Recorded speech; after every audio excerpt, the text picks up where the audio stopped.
est avéré maintenant, depuis des années, même par les Nations Unies, que le gouvernement rwandais soutient les rebelles du M23, des rebelles qui sèment la terreur, la mort en République démocratique du Congo, notamment à l'Est, où ce conflit a déjà fait des millions de morts.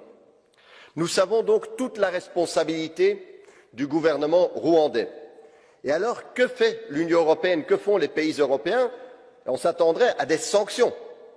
C'est la réponse que l'Union européenne a souvent quand on voit ce genre d'action de la part d'un pays contre un autre. Mais non, non, les gouvernements européens décident aujourd'hui de renforcer leur coopération militaire avec le Rwanda. La France, notamment, annonce un renforcement de sa coopération militaire. L'Union européenne va donner 20 millions au Rwanda pour sa participation au Mozambique. Et les États-Unis, vous le savez, depuis longtemps, sont un partenaire très important du Rwanda. Tandis que vous savez qu'aujourd'hui, s'il y a un État qui vend des armes à la République démocratique du Congo, il doit notifier les Nations Unies, ce qui ralentit, voire empêche, évidemment, la livraison des armes à un pays trop souvent et si souvent agressé.